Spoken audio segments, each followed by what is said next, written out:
Hola amigos, después de una temporada sin poder realizar ningún vídeo ni hacer ninguna entrevista por muchas cuestiones, tanto personales, técnicas, de agenda, bueno, pues hoy la bitácora retoma un poco la vida en Internet y hoy retomamos mejor una entrevista con Laura Mascaró, que es madre, escritora y conferenciante, y nos van a hablar de un tema muy importante, que es el homeschooling.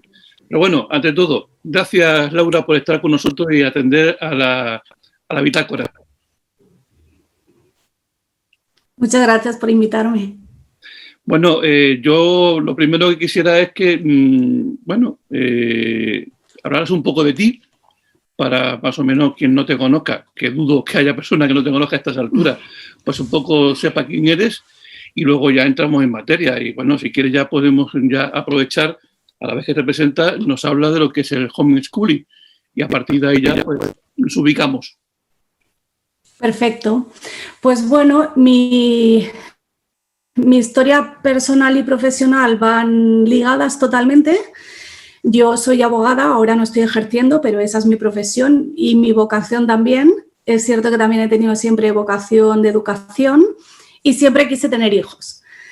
Entonces, cuando mi hijo mayor tenía 3 años, decidí que lo iba a educar en casa, es decir, sin escuela, y eso supuso un cambio, una revolución a nivel personal, pero también a nivel profesional. Me empezaron a llegar consultas de familias que querían educar en casa y querían conocer cómo era la situación legal, cómo se podían titular, etc. ¿Qué pasaba? Que me llamaban porque yo era abogada y pensaban, ¿quién mejor que una abogada que también lo hace?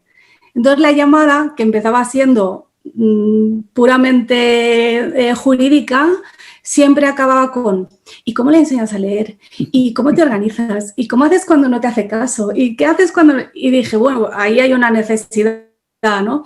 Entonces empecé a dar charlas sobre ese tema también, no solo de la parte legal, sino también de la logística, cómo le enseñas, de qué diferentes formas puedes hacerlo. Y un poco pues lo que las familias sentían que necesitaban conocer. Y a partir de ahí ya llegó un momento en que eso se convirtió en un negocio y finalmente acabé dejando la abogacía porque ya de pronto un día dije, uy, hace 2 años que no hago un divorcio ni un desahucio, ¿qué está pasando aquí, no? Vamos a recalcular la ruta. Y a partir de ahí pues me llamaron muchas veces de la prensa para dar conferencias en universidades, en diferentes sitios. Y ya se ha convertido un poco como en mi tema. Me he hecho un poco sin querer la cara visible de la educación sin escuela, principalmente en España, y en ello estamos. Bueno, entonces tú has dicho en castellano educación sin escuela, pero me gustaría que, bueno, que tú hablaras de eso, qué es realmente, qué es, para que la gente se ubique. Y bueno, a partir de ahí empezar un diálogo para ver cómo es, cómo funciona todo este tema que creo que es interesante. Sí, educación sin escuela es simplemente eso, es no llevar a tus hijos a la escuela. Aparte de eso, los que educamos sin escuela no tenemos nada que ver unos con otros.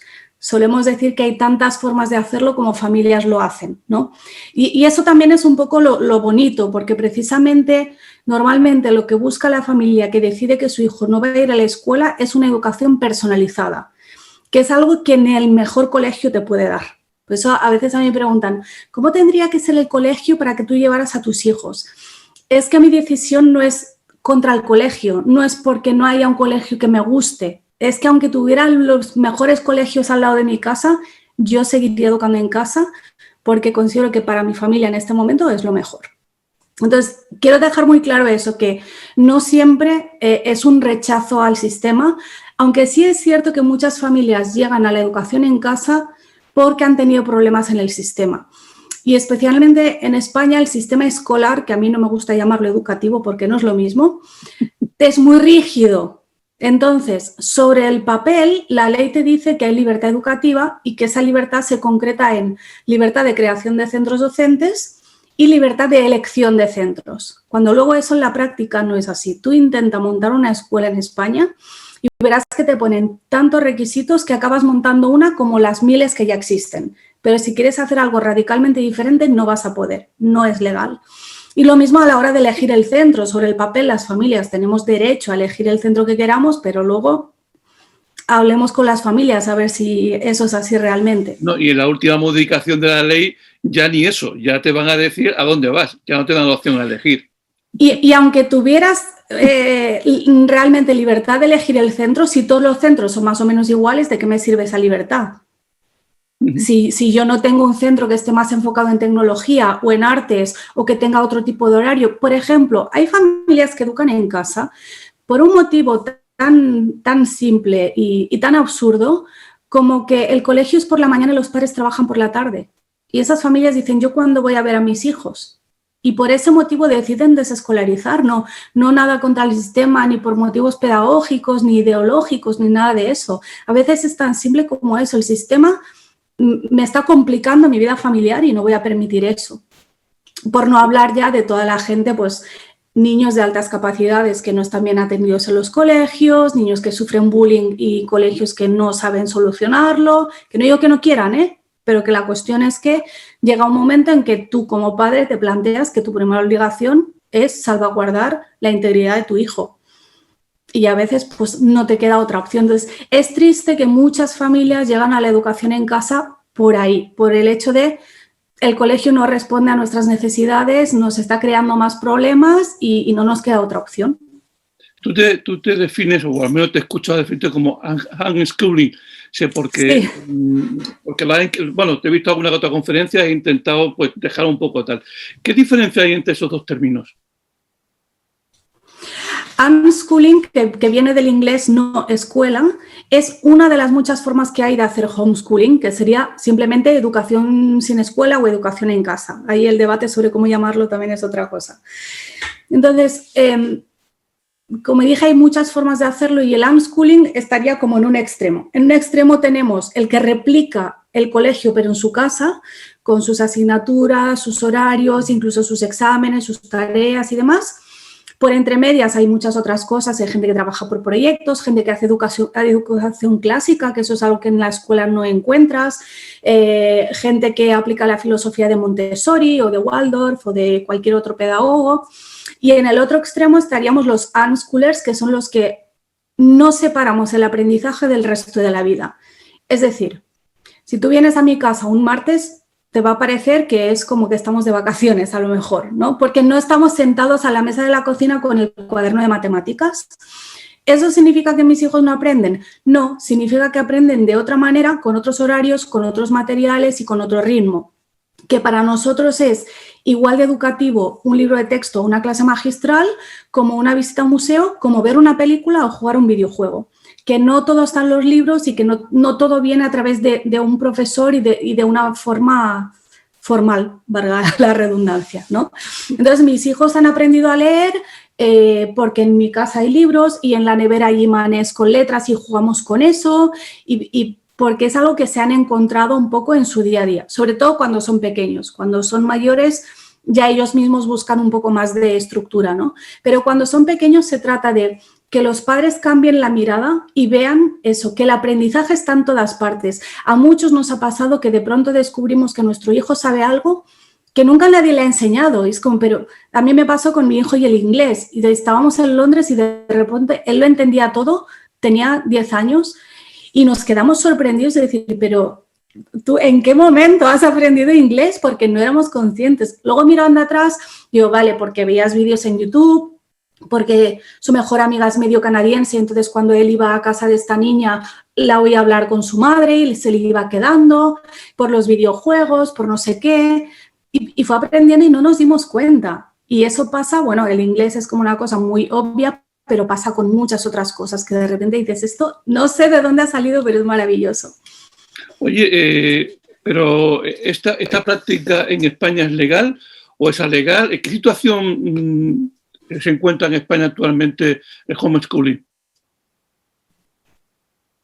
Está en una situación complicada, es lo mejor que puedo decir. Realmente la ley dice que hay que escolarizar durante 10 años, de los 6 a los 16.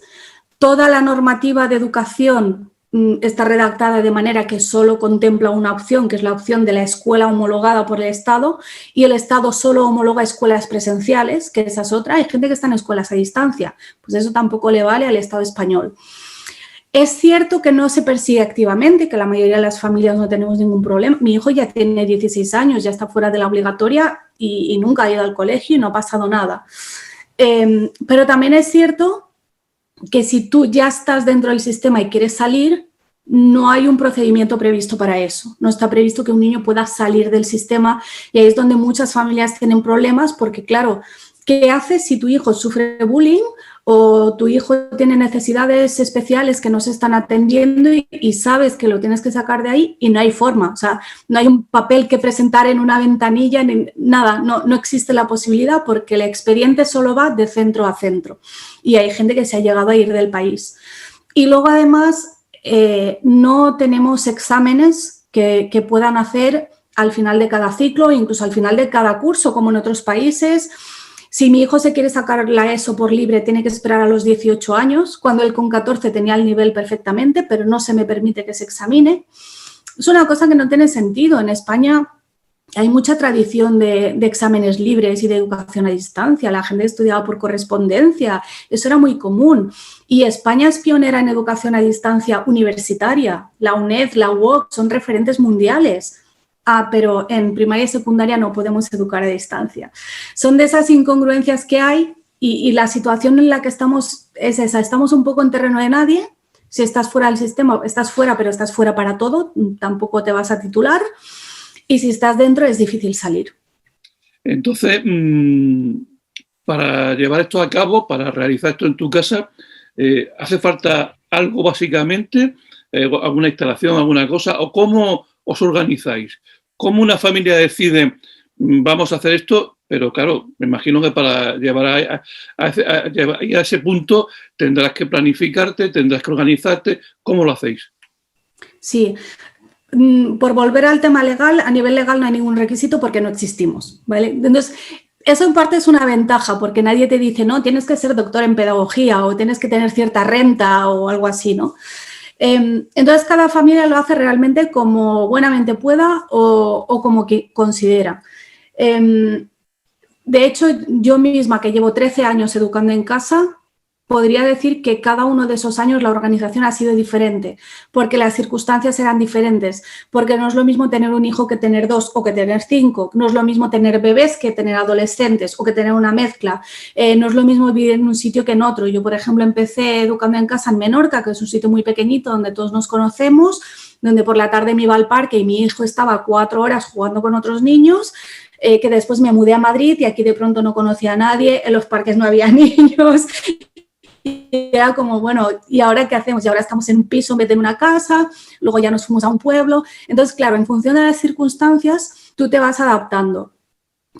También es cierto que a la gente le suele preocupar mucho el tema económico y el tema de la socialización, que me imagino que me preguntarás por la socialización después.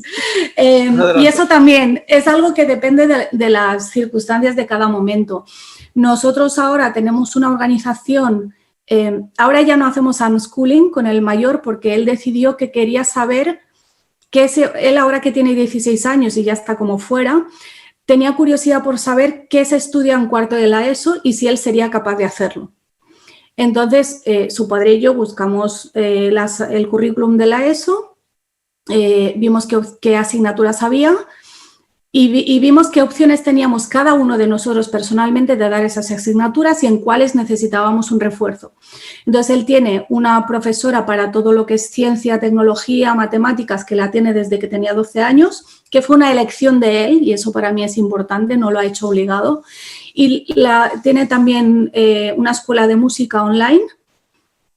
Y ya está, lo demás lo hacemos todo en casa. Bueno, inglés no hace porque él ya ha estado en Estados Unidos y ya tiene muy buen nivel y las demás las repartimos entre nosotros. Entonces, claro, la ventaja también que tenemos es que los dos somos autónomos, pero no somos autónomos de los de tengo un bar y tengo que abrir. No, somos autónomos de trabajo por internet, trabajo en casa y tengo bastante flexibilidad para decir cuándo trabajo y cómo. Entonces, todas las semanas vamos viendo cómo es el horario de esa semana, qué cosas hay que son innegociables, pues tenemos una cita médica o tengo una entrevista, pues está el día a tal hora. Entonces, a partir de ahí, colocamos todo lo demás.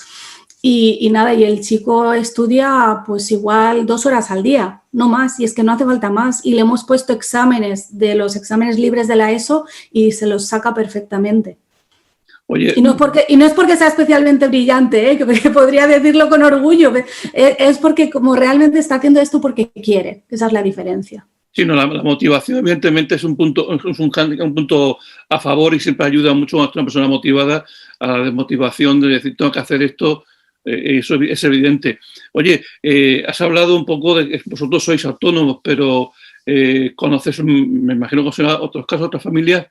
¿Cómo se hace esa conciliación familiar para que a la vez que podáis ingresar dinero en casa y poder mantener una renta en casa, también que los críos pues, los podáis educar en casa y una formación, como tú bien dices, para que tu hijo llegue a unos niveles donde realmente pueda demostrar la valía y que realmente el sistema funciona? ¿Cómo hace la gente para conciliar? Hay familias con trabajos de todo tipo. Lo más importante es que esto para ti sea tu prioridad y entonces tienes que hacer cambios, no queda otra. Hay familias en las que uno deja de trabajar y aprenden a vivir con un sueldo. Y ese uno no siempre es la madre, a diferencia de lo que la gente piensa. Yo conozco muchos padres que son los que se están ocupando.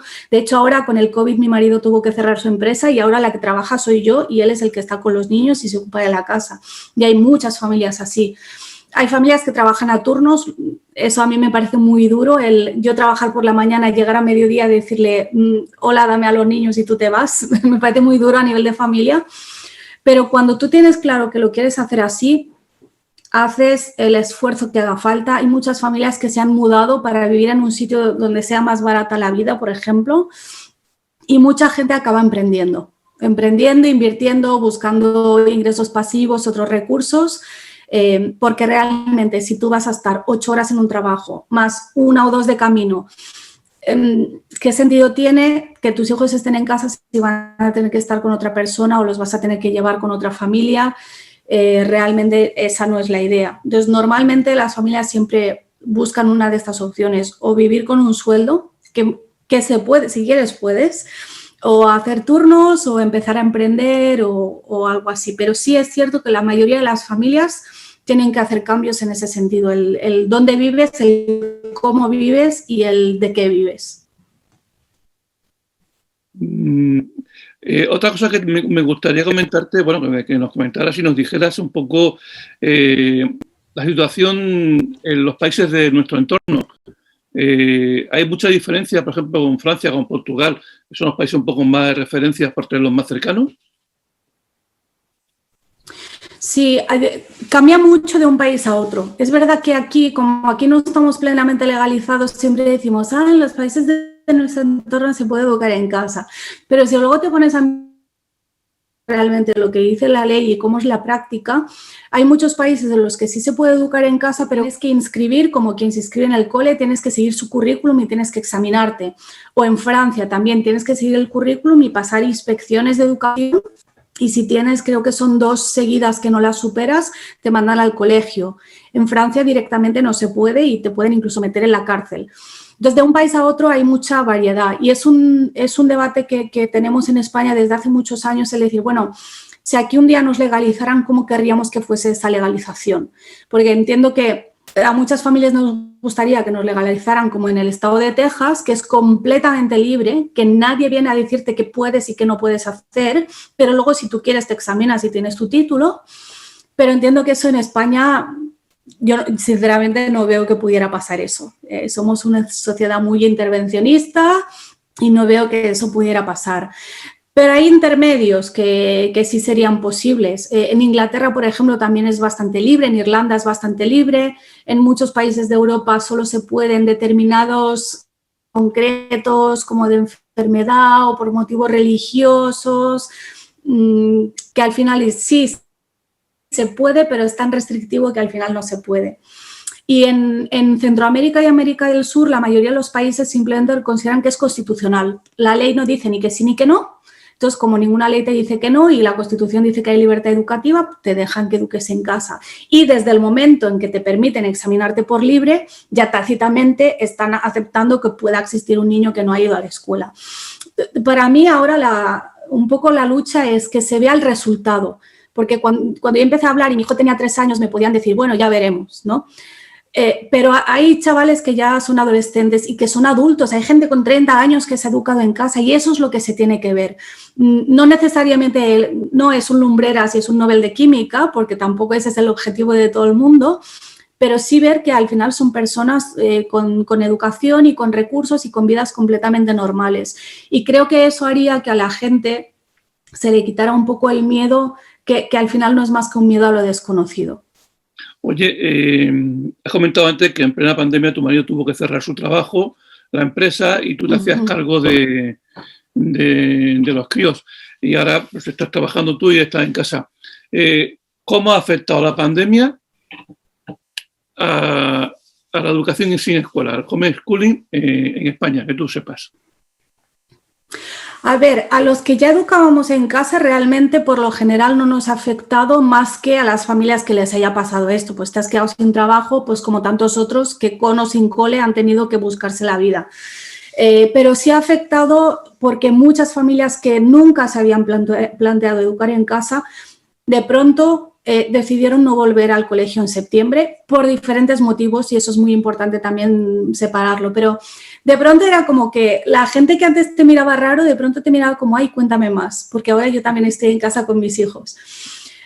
Algunos no volvieron por miedo al contagio, porque además el inicio del curso fue como muy caótico, no estaban muy claras las medidas que se iban a tomar y como, mira, yo por si acaso, llevan meses diciéndome que hay un virus letal ahí y que casi que ni salga a la calle, pues cómo voy a mandar al niño al cole si los niños lo tocan todo y se acercan, no. Otros por estar en desacuerdo con esas medidas, que no querían niños con mascarilla, que no querían distancia de seguridad, gel hidroalcohólico, etcétera. Pero también ha habido muchas otras familias que en el confinamiento se dieron cuenta de que a lo mejor esto era una opción para ellos, el educar en casa, que a lo mejor no era tan difícil. Y muchas familias, es triste, pero muchas familias cuando en el confinamiento se hacían clases online, descubrieron cosas que nadie les había contado jamás, o sea, problemas que tenían sus hijos de los que ellos no sabían nada, pero al estar ahí escuchando el Zoom se dieron cuenta, ostras, a mi hijo le pasa esto, o ostras, este profesor, ¿qué les está contando? Qué historia más rara, esto, ¿qué están haciendo? Y darse cuenta también de la gran pérdida de tiempo que muchas veces es el colegio y cómo el niño, cuando está en casa relajado, te hace lo mismo 1000 veces más rápido y en 1 hora hace lo que en el cole tardan 3 semanas. Entonces, claro, mucha gente de pronto se giró hacia nosotros a decirnos, sí, cuéntame cómo haces esto porque yo me voy a quedar aquí también. Y ahí tuvimos pues como un poco un boom de exposición, de repente todo el mundo hablaba de nosotros, estábamos ya en los círculos de madres diciendo, es que no paran de llegarme mails y la gente me llama, ya no sé qué más, no puedo atender a todo el mundo. Y entonces ahí quizá había una oportunidad también para que la gente nos aceptara un poquito más, pero también fue un poco estresante. Entonces ahora hay una situación complicada porque muchas de esas familias que no volvieron en septiembre al colegio se les ha abierto expediente de absentismo y algunas incluso están en Fiscalía de Menores. Y eso es por lo que deberíamos trabajar, el hecho de que, o sea, es que te imputan un delito de abandono en familia, pero si estoy 24 horas al día pendiente de mis hijos, ¿qué abandono? Sí, es triste, pero es así. Oye, para ir finalizando, tú has dejado entrever el tema de la socialización de los críos. ¿Cómo es? Porque evidentemente sí está claro que la familia en condiciones normales sí educa, sí forma, sí socializa a los críos, porque es el punto inicial de referencia donde aprendemos a convivir. Pero ¿cómo es la socialización cuando, claro, no tienes a 15 amigos tuyos en el aula o en tu casa para poder, bueno, tener tus riñas, tus peleas, tus juegos? ¿Cómo es? Claro, pero los del aula son amigos realmente, o sea, habría que ver ahí. Hay dos cosas que preocupan mucho a la gente que no conoce el homeschooling. Uno es la socialización y otro son las raíces cuadradas. Entonces, no sé por qué, pero en España hay algo con las raíces cuadradas. La socialización realmente... No eres la segunda persona que hace lo de las raíces cuadradas y la otra persona es un profesor que, bueno, ha hecho más o menos el mismo comentario, ¿no? Ese tema del porqué de las raíces cuadradas. O sea, que ya tenéis algo en común los dos sin conoceros. Sí, a mí me llama la atención, es una cosa que me preguntan mucho, ¿y cómo sabrá hacer raíces cuadradas? Y bueno, si te pongo una, ¿me la resuelves? Pero la socialización depende del carácter de cada persona. Y primero habría que ver qué significa socialización. Cuando la gente pregunta por la socialización, normalmente se refiere a relacionarse con iguales. Y para mí sí, eso es importante, pero también es importante relacionarse con los no iguales, con gente de otras edades, con adultos. El ver que no le hablas igual a tu madre que al que te vende el pan, que al repartidor de Amazon, por ejemplo, ¿no? El ver que no actúas igual en tu casa que en una boda, que en la plaza del pueblo. Esa es la verdadera socialización. Si hablamos de tener amigos, pues en primer lugar, los del colegio no los puedes elegir. Y para mí, una parte muy importante de la socialización sana es decidir con quién te relacionas y con esa gente con la que no puedes decidir, pues porque trabajáis juntos o son tu familia, a ver en qué grado te relacionas. Y eso en el colegio no lo tienen. En el colegio te toca con y como te lleves mal con ese, te sientan con él, además, y a darle un abrazo y a hacerte amigo. Eso para mí es muy artificial. Si la gente lo que se pregunta es ¿de dónde sacamos amigos? Pues aquí, por ejemplo, vivimos en un pueblo, hay vecinos, tenemos amigos con hijos, tenemos nuestro grupo de familias que tampoco van al colegio. Ahora no, pero hay muchos niños homeschoolers que van a extraescolares con otros niños que sí van al colegio. Entonces, allí, o sea, conoces gente pues como un adulto. ¿Dónde conoce gente un adulto? No te obligan a ir a un sitio para que socialices. Pues esto es lo mismo. Lo primero es la reflexión de qué significa socializar y luego el cómo te relaciones con la gente. Pues mi hijo mayor, por ejemplo, no es que sea antisocial, pero es muy selectivo y él prefiere tener 2 buenos amigos que 25 colegas. Pero ese es su carácter, sería igual si fuese al colegio. Oye, para ir terminando ya que vamos con el tiempo justo, ¿tenéis algún tipo de asociación, tenéis un grupo de organización a nivel nacional donde os apoyéis o donde alguien en particular quisiera, pues no sé, un poco más de información, detenerse un poco más a informarse de esto y profundizar? Por un lado, hay grupos por zonas que son grupos de encuentro, de actividades, ¿no? Un poco de convivencia. Esos a veces son difíciles de encontrar porque, claro, tampoco lo publicitamos. Pero bueno, normalmente buscando un poco puedes dar con ellos. Yo en su día sí tuve una asociación que pretendíamos luchar por la legalidad, fue muy complicado, perdí ahí mucho tiempo y tiempo que le quité a mis hijos al final y al final decidí no seguir. Hay otra asociación en la que yo no estoy, no sé exactamente lo que están haciendo, pero si alguien los quiere buscar, se llama Asociación por la Libre Educación y ahí a veces pues es la puerta de entrada para conocer a otras familias. También es cierto que muchos estamos en redes sociales y si tú buscas homeschooling en Barcelona, homeschooling en Madrid, seguro que encuentras familias que están en YouTube o que están en Instagram y siempre procuramos contestar cuando nos escribe alguien pidiendo información. Bueno, y no solamente, si alguien va a tu página web o a tu correo, evidentemente, pues también lo atiendes, con lo cual yo creo que, bueno, lo que pretendíamos era esto, ¿no? Si un poco que nos contaras un poquito qué es esto, cómo funciona, cómo dar el paso, qué contrapartidas tiene a nivel legal y, bueno, y sopesar cada uno lo que le interesa y, bueno, en cierto modo, bueno, pues que a quien le interese el tema que siga profundizando, ¿no? Que es lo que siempre pretendo con todas estas pequeñas entrevistas, ¿no? De que tocar temas que no suelen tocarse mucho en lo que es en el día a día, en los medios, pero que por esta vía de YouTube, por lo menos, pues que la gente conozca un poquito más y pueda investigar, ¿no? Pues nada, Laura, muchas gracias por estar con nosotros, por haber hecho un huequecito para estar con la bitácora de Paco y nada, agradecerte en realidad lo que acabas de hacer con nosotros. Muchísimas gracias, ha sido muy agradable este rato. Bueno, pues nada, yo solamente me queda despedirme de nuestros visitantes, decirles que en la medida de lo posible, en la próxima semana intentaremos tener otros vídeos, otros temas que sea de interés y como siempre les digo, sean felices y hasta la próxima.